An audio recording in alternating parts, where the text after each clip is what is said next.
ನಮಸ್ಕಾರ. ರಿವ್ಯೂ ಚಾನಲ್ಗೆ ಸ್ವಾಗತ. ನಾನು ಸೌಖ್ಯ ಗಾಂವ್ಕರ್. ಗೃಹ ಇಲಾಖೆಯಿಂದ ಭಾರಿ ಕಾರ್ಯಾಚರಣೆಯಾಗಿದೆ. ಸಿಜೆಪಿ ಹೋರಾಟಕ್ಕೆ ಸಂಬಂಧಪಟ್ಟ ಅತಿ ದೊಡ್ಡ ಬ್ರೇಕಿಂಗ್ ನ್ಯೂಸ್ ಈಗ ಬರ್ತಾ ಇರೋದು. ಪೊಲೀಸರಿಗೆ ಸಿಕ್ಕಿದ್ದೇನು, ಹೊರಗಡೆ ಕಕ್ಕಿದ್ದೇನು ಈ ಸಿಕ್ಕಾಕೊಂಡವರು, ಡೀಟೇಲ್ಸ್ ಇಡ್ತಾ ಹೋಗ್ತೀವಿ. ಬಹಳ ದೊಡ್ಡ ವಿಚಾರ ಇದು, ಇಡೀ ದೇಶ ನೋಡಲೇಬೇಕಾದಂತಹ ಒಂದು ಮಹತ್ವದ ಸುದ್ದಿ.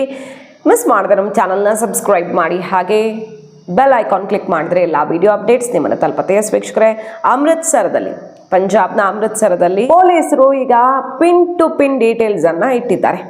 ISI ಮಾಡ್ಯೂಲ್ ಒಂದನ್ನು ಕ್ರ್ಯಾಕ್ ಮಾಡಿರೋದು, ಕ್ರಾಸ್ ಬಾರ್ಡರ್ ಟೆರರ್ ಮಾಡ್ಯೂಲ್ ಹಿಡಿದಿದ್ದಾರೆ.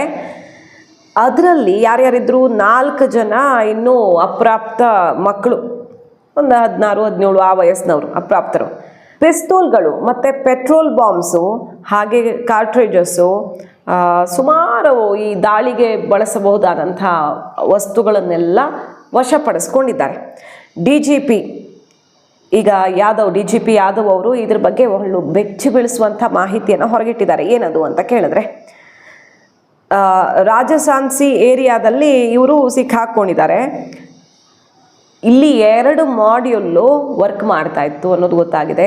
CJP ಹೋರಾಟದ ಒಳಗಡೆ ಹೋಗಿ ದೊಡ್ಡದೊಂದು ಅಟ್ಯಾಕನ್ನು ಮಾಡೋದಕ್ಕೆ, ನೆನಪಿದೆ ಅಲ್ವಾ ಪಹಲ್ಗಾಮ್ ದಾಳಿ, ಯಾವ ರೀತಿ ಏಕಾಏಕಿ ಟೆರರಿಸ್ಟ್ಗಳನ್ನ ನುಗ್ಗುತ್ತಾರೆ, ಅಲ್ಲಿದ್ದವ್ರನ್ನ ಹೊಡೆದು ಹಾಕ್ತಾರೆ ಗೊತ್ತು. ಅದೇ ರೀತಿ CJP ಹೋರಾಟ, ಜಂತರ್ ಮಂತರಲ್ಲಿ ನಡೆದಂಥ ಹೋರಾಟದಲ್ಲಿ ಹೋಗಿ ಅಟ್ಯಾಕ್ ಮಾಡೋದಕ್ಕೆ ಅಂತಾನೇ 2 ಟೀಮು ISI ಹ್ಯಾಂಡ್ಲರ್ಗಳ ನಿರಂತರ ಸಂಪರ್ಕದೊಂದಿಗೆ ಇಲ್ಲಿ 2 ಟೀಮ್ ಅಂದರೆ ISI ಇದೆ, ಅದು ಬ್ರಾಂಚ್ ಇಲ್ಲಿ ರೆಡಿ ಆಗಿತ್ತು. ಒಂದು ಮಾಡ್ಯೂಲು CJP ಹೋರಾಟದಲ್ಲಿ ಅಟ್ಯಾಕ್ ಮಾಡೋಕೆ ಅಂತ. ಇಂಟ್ರಾಗೇಷನಲ್ಲಿ ಸುಖಮಾನ್ ಇದನ್ನು ಕನ್ಫೆಸ್ ಮಾಡ್ಕೊಂಡಿರೋದು, ಒಪ್ಪಿಕೊಂಡಿರೋದು. ಅಲ್ಲಿ ಸೆಕ್ಯುರಿಟಿಗಳು ಯಾವ ರೀತಿ ಭದ್ರತೆಯನ್ನು ನಿಯೋಜನೆ ಮಾಡಿದ್ರು ಅಂದರೆ, ನಾವಿದು ಯಾವುದನ್ನು ಕೂಡ ನಡೆಸೋದಕ್ಕಾಗಲಿಲ್ಲ, ಏನೇನೋ ಶಸ್ತ್ರಾಸ್ತ್ರಗಳನ್ನು ತಗೊಂಡು ನಾವು ಜಂತರ್ ಮಂತರ್ಗೆ ಹೋಗಿದ್ದೀವಿ ಅನ್ನೋದನ್ನೂ ಕಕ್ಕಿದ್ದಾರೆ. ಏನೇನಿತ್ತು ನಮ್ಮ ಹತ್ರ ಮಾರಕಾಸ್ತ್ರಗಳು, ಶಸ್ತ್ರಾಸ್ತ್ರಗಳು ದಾಳಿಗೆ ಮಾಡೋದಕ್ಕೆ ಅಂತ. ಸೊ ಅಲ್ಲಿ ಸ್ಟೂಡೆಂಟ್ಸು ಅಥವಾ ಅಲ್ಲಿ ಯಾರು ಬಂದಿದ್ದಾರೋ ಅವ್ರ ಮೇಲೆ ಒಂದು ಭಯಂಕರವಾದ ದಾಳಿ ನಡೆದಿದ್ರೆ ಜಸ್ಟ್ ಇಮ್ಯಾಜಿನ್ ದೇಶದಲ್ಲಿ ಏನಾಗ್ತಿತ್ತು. ಅಲ್ಲಿ ಪೊಲೀಸರು ಲಾಠಿ ಏಟು ಕೊಟ್ಟಿದ್ದಕ್ಕೆ ಈಗ ಏನೇನು ಮಾಡೋಕೆ ಹೊರಟಿದ್ದಾರೆ ಅನ್ನೋದು ಗೊತ್ತು. ಜಸ್ಟ್ ಇಮ್ಯಾಜಿನ್, ಟೆರರಿಸ್ಟ್ಗಳು ಅಲ್ಲಿ ಏನಾದರೂ ಬಂದು ಹೆಚ್ಚು ಕಡಿಮೆ ಬಂದಿದ್ರು ಅಂತ ಈಗ ಒಪ್ಕೊಂಡಿದ್ದಾರೆ. ISI ಹ್ಯಾಂಡ್ಲರ್ಗಳ ಜೊತೆಗೆ ಸಂಪರ್ಕದಲ್ಲಿರುವ ಮಾಡ್ಯೂಲು ಜಂತರ್ ಮಂತರ್ಗೆ ಹೋಗಿತ್ತು, ಅವರು ಈಗ ಸಿಕ್ಕಾಕೊಂಡಿದ್ದಾರೆ, ಅವರೇ ಬಾಯಿ ಬಿಟ್ಟಿದ್ದಾರೆ, ಹೌದು ನಾವು ಅಲ್ಲಿ ಹೋಗಿದ್ವಿ ಅಂತ. ಪಾಕಿಸ್ತಾನದಲ್ಲಿ ಇರುವಂಥ ISI ಕಂಪ್ಲೀಟ್ ಆಗಿ ಇಲ್ಲಿ ಮಾನಿಟರ್ ಮಾಡಿದೆ ಅನ್ನೋದು ಗೊತ್ತಾಗಿದೆ. ಮತ್ತು ಜಂತರ್ ಮಂತರಲ್ಲಿ ಯಾವ್ಯಾವ ಪ್ಲೇಸಲ್ಲಿ ಎಷ್ಟೆಷ್ಟು ಜನ ಅಂತ ಇವ್ರಿಗೆ ಕರೆಕ್ಟಾಗಿ ಟಾಸ್ಕ್ ಕೊಡಲಾಗಿತ್ತಂತೆ. ಆ ರೀತಿ ISI ಪಾಕಿಸ್ತಾನ್ ಟೆರರಿಸ್ಟ್ ಗ್ರೂಪ್, ಒಂದು ಗ್ಯಾಂಗ್ಸ್ಟರ್ ಟೀಮು ಮತ್ತು ISI ಹ್ಯಾಂಡ್ಲರ್ಗಳು ಇಲ್ಲಿ ಆಪ್ರೇಟ್ ಮಾಡಿದ್ದಾರೆ. ಜಂತರ್ ಮಂತರ್ ಹೋರಾಟ ಹ್ಯಾಂಡ್ಲ್ ಮಾಡೋದಕ್ಕೆ ಅಂತಲೇ ಟೀಮ್ಗಳನ್ನು ರೆಡಿ ಮಾಡಿದ್ದಾರೆ.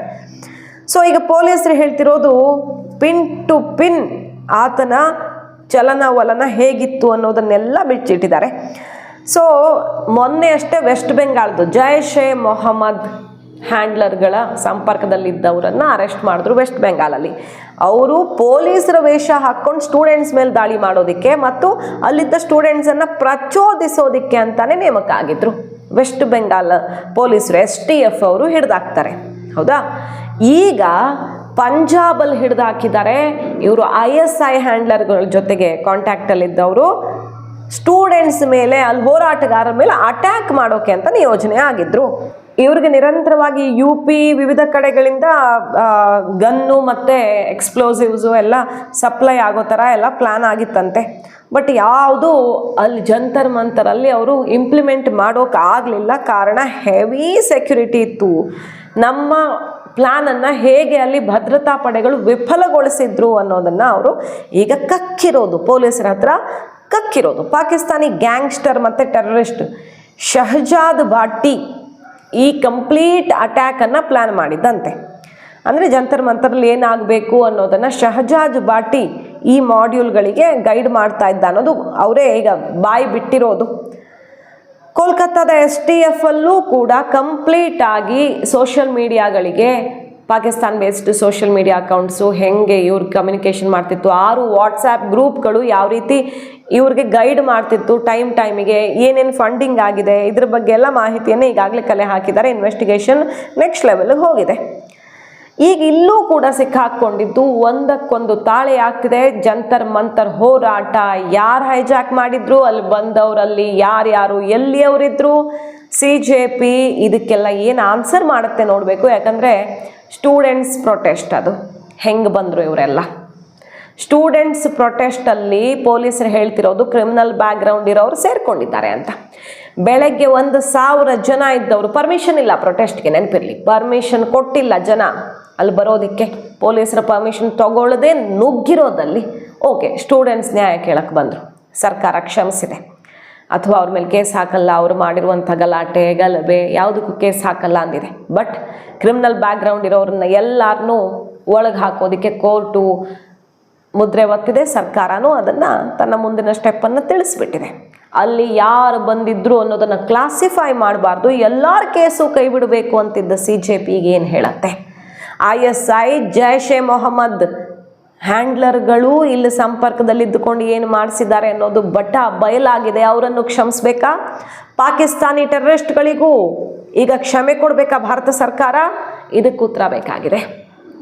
ಯಾರ್ಯಾರು ಬಂದು ಅಲ್ಲಿ ಸೇರ್ಕೊಂಡಿದ್ರು, ಏನೇನು ಮಾಡೋಕ್ಕೆ ಪ್ಲ್ಯಾನ್ ಆಗಿತ್ತು, ಭಾರತವನ್ನು ಟುಕಡೆ ಮಾಡ್ತೀನಿ ಅಂತ ಖಲಿಸ್ತಾನಿ ಪನ್ನು ಘೋಷಣೆ ಮಾಡಿ ಎಷ್ಟು ಕೋಟಿ ಸಹಾಯವನ್ನು ಇವರಿಗೆ ಘೋಷಣೆ ಮಾಡಿದ್ದು, CJP ಪ್ರಮುಖರ ಜೊತೆಗೆ ಲೈವಲ್ಲಿ ಮಾತಾಡಿದ್ದಾನೆ ಆತ ಅನ್ನೋ ತನಕ ಸುದ್ದಿಗಳೆಲ್ಲ ಬಂತು, ಆರೋಪ ಕೇಳಿ ಬಂತು, ಆತ ಘೋಷಣೆ ಮಾಡಿದ್ದ ಗಮನಿಸಿದ್ವಿ. ಸೊ ವಿವಿಧ ಭಯೋತ್ಪಾದಕ ಭಾರತ ವಿರೋಧಿ ಸಂಘಟನೆಗಳು ಟೈಮ್ಗೆ ಕರೆಕ್ಟಾಗಿ ಯಾವ ರೀತಿ ಅಲ್ಲಿ ಕೆಲಸ ಮಾಡಿದೆ ಅನ್ನೋದಕ್ಕೆಲ್ಲ ಸಾಕ್ಷಿ ಔಟ್ ಆಗ್ತಿರೋದು. ಅದಕ್ಕೆ ಪೂರಕವಾಗಿ ಕತಾರಿಂದ, ಬಾಂಗ್ಲಾದಿಂದ, ಪಾಕಿಂದ, UK ಇಂದ ಇಲ್ಲಿ ಜಂತರ್ ಮಂತರ್ ಪ್ರೊಟೆಸ್ಟರ್ಸ್ಗೆ ಊಟ ಬುಕ್ ಆಗ್ತಿತ್ತು. ಇಂಟರ್ನ್ಯಾಷನಲ್ ಲಾಗಿನ್ ಅಲೋ ಮಾಡುವಂತಹ ಡೆಲಿವರಿ ಆ್ಯಪ್ಗಳಿಗೆ ಬೇರೆ ದೇಶದಿಂದ ಇಲ್ಲಿಗೆ ಜಂತರ್ ಮಂತರ್ಗೆ ಹೋಗಿ ಊಟ ಡೆಲಿವರಿ ಮಾಡಿ ಅಂತ ಬುಕ್ ಮಾಡ್ತಿದ್ದಿದ್ದು ಈಗ ಗೊತ್ತಿರೋ ಸುದ್ದಿನೇ, ಹಳೆ ಸುದ್ದಿ ಆಯಿತು.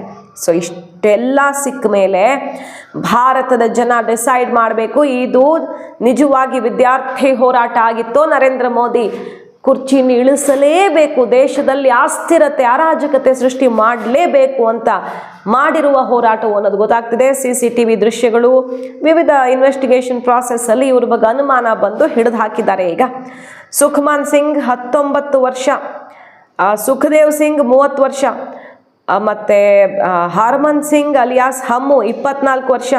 ನೋಡಿ ಎಲ್ಲ ಸಣ್ಣ ವಯಸ್ಸವರು. ವಂಶ್ ಕುಮಾರು, ಅನ್ಮೋಲ್ ಸಿಂಗ್ 20-19 ವರ್ಷ.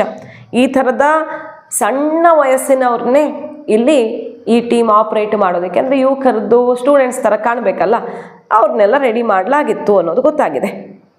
ಸೊ ಕಂಟ್ರಿ ಮೇಡ್ ಪಿಸ್ತೂಲು ಮತ್ತು ಲೈವ್ ಕಾರ್ಟ್ರಿಜಸ್ಸು ಎಲ್ಲ ಸಿಕ್ಕಾಪಟ್ಟೆ ಸಿಕ್ಕಿದೆ. ಅಷ್ಟು ದೊಡ್ಡ ದಾಳಿ ಮಾಡೋಕ್ಕೆ ಪ್ಲ್ಯಾನ್ ಆಗಿತ್ತು ISI ಮೂಲಕ ಜಂತರ್ ಮಂತರಲ್ಲಿ ಅನ್ನೋದು ಈಗ ಬಯಲಾಗಿದೆ. ಇದು ಒಂದು ಕಡೆ. CJP ನೋಡಿ ಹೆಂಗೆ ತಗಲಾಕೊಂಡಿದೆ ಈಗ ಅಂದರೆ, ದೀಪ್ಕೆನ ಕೇಳ್ತಾರೆ, ವಿವಿಧ ಜರ್ನಲಿಸ್ಟ್ಗಳು ಕೇಳ್ತಾನೆ ಇದ್ದಾರಲ್ಲ, ಯಾಕೆ ನೀವು ಜಾರ್ಖಂಡ್ಗೆ ಹೋಗ್ತಿಲ್ಲ ಅಂತ. ಏನು ಉತ್ತರ ಅವ್ರು ಕೊಟ್ಟಿದ್ದು? ನನಗೆ ಹುಷಾರಿಲ್ಲ, ಟೈಫಾಯ್ಡ್ ಆಗಿದೆ, ನನ್ನ ಟೀಮ್ಗೆ ಯಾರಿಗೂ ಹುಷಾರಿಲ್ಲ. ಎಷ್ಟು ಮುಖದ ಮೇಲೆ ಹೊಡೆದಂಗೆ ಆನ್ಸರ್ ಮಾಡ್ತಾರೆ ಇವರು ಅಂದರೆ, ಧೈರ್ಯ ನೋಡಿ ಇವ್ರಿಗೆ, ಹುಷಾರೇ ಇಲ್ವಂತೆ, ಇಡೀ ಟೀಮಲ್ಲಿ ಯಾರಿಗೂ ಹುಷಾರಿಲ್ಲ, ಹಾಗಾಗಿ ಅವ್ರಿಗೆಲ್ಲ ರೆಸ್ಟ್ ಬೇಕು ಅಂತ ಹೇಳಿದ್ರು. ಓಕೆ, ಅವ್ರ ಪ್ರೈವೇಸಿ, ಅವ್ರ ರೆಸ್ಟ್, ನಾವು ಯಾರು ಕೇಳೋಕೆ. ಬಟ್ ಅದೇ ರೆಸ್ಟ್ ಮಾಡ್ತಿರುವಂಥ ಅವ್ರ ಟೀಮ್ ಮೇಟ್ಸು ಈಗ ಮಹಾರಾಷ್ಟ್ರದಲ್ಲಿ ಸಂವಾದಕ್ಕೆ ಅಂತ ತೆರಳಿ ವಿಡಿಯೋ ಬಿಟ್ಟಿದ್ದಾರೆ. और दूसरा ये कि इस आंदोलन को मजबूत करने के लिए हमसे जो हेल्प हो सकती है वो हम सारी हेल्प करेंगे. सबसे बड़ी हेल्प तो उनका ये कहना है, आप चले आइए, समर्थन करिए जी, आप चलिए, आपके ट्रिप चढ़ रही है समझ में आता है, लेकिन CJP के बाकी लोग तो जा सकते हैं, इस पर क्या? हाँ, हम बिल्कुल उसी का प्लान कर रहे हैं अभी. लेकिन क्या हुआ ना, 36 दिन तक हमारा आंदोलन चला, तो उसमें कई सारे लोग हमारे बीमार भी पड़ चुके हैं. आशुतोष भी बीमार था, अभी वो रिकवर हो रहा है. और उसी के बाद हमारी मीटिंग जो करनी थी वो हमें पिछले हफ्ते ही करनी थी. मैं जा रही हूँ संभाजी नगर, वहाँ पे हमारी 2 दिन की मीटिंग है. उसके बाद जो भी वहाँ पे अपडेट होगी 2 दिन का चिंतन, स्ट्रैटेजी बनाएंगे बढ़िया. ಸೊ ಇವರು ಮಹಾರಾಷ್ಟ್ರಕ್ಕೆ ಹೋಗ್ತಾರೆ. ಸೊ ಅಲ್ಲಿರೋ ಯಾವ ಸರ್ಕಾರ ಅಂತ ಡಿಸೈಡ್ ಮಾಡ್ಕೊಂಡು ಹೋಗ್ತಾರೆ. ವಿವಿಧ ರಾಜ್ಯಗಳಲ್ಲಿ ಯಾರು ಕೇಸ್ ಹಾಕ್ತಿದ್ದಾರೆ, ಯಾರು ಕೇಸನ್ನು ವಾಪಸ್ ತಗೊಂಡಿಲ್ಲ, ಕ್ರಿಮಿನಲ್ ಬ್ಯಾಕ್ಗ್ರೌಂಡ್ ಜಾಲಾಡ್ತಿದ್ದಾರೆ ಅಂಥ ರಾಜ್ಯಗಳನ್ನ ಟಾರ್ಗೆಟ್ ಮಾಡಿ ಹೋಗ್ತಿರೋದ ಇವರು? ಕಾಂಗ್ರೆಸ್ ಆಡಳಿತ, ಆಮ್ ಆದ್ಮಿ ಆಡಳಿತ ಇರೋ ಜಾರ್ಖಂಡು ಪಂಜಾಬ್ಗೆಲ್ಲ ಹೋಗಲ್ವಾ ಇವರು? ಯಾವ ಥರ ಎಕ್ಸ್ಪೋಸ್ ಆಗ್ತಿದೆ ಇವತ್ತು CJP ಅಂದರೆ ಹಂತದಲ್ಲೂ ಕೂಡ ಇವ್ರ ಉದ್ದೇಶ ಏನಾಗಿತ್ತು ಅನ್ನೋದಕ್ಕೆ ಇವೆಲ್ಲ ಆನ್ಸರ್ ತೆರೆದಿಡ್ತಿರೋದು. ಸೊ ಡಿಸೈಡ್ ಮಾಡಬೇಕು. ಈ ದೇಶ ರೈಟ್ ಟ್ರ್ಯಾಕಲ್ಲಿ ಹೋಗ್ತಾ ಇರುವಾಗ ಸಮಾಜಘಾತುಕ ಶಕ್ತಿಗಳಿಗೆ ಬಲ ತುಂಬಬೇಕೋ ಬೇಡವೋ ಅನ್ನೋದನ್ನು. ಮಾಹಿತಿ ಇಷ್ಟ ಆಗಿದ್ರೆ ಮಿಸ್ ಮಾಡಿದ್ರೆ ನಮ್ಮ ಚಾನಲ್ನ ಸಬ್ಸ್ಕ್ರೈಬ್ ಮಾಡಿ, ನಿಮ್ಮ ಅಭಿಪ್ರಾಯ ಕಮೆಂಟ್ ಮಾಡಿ ತಿಳಿಸಿ. Thank you.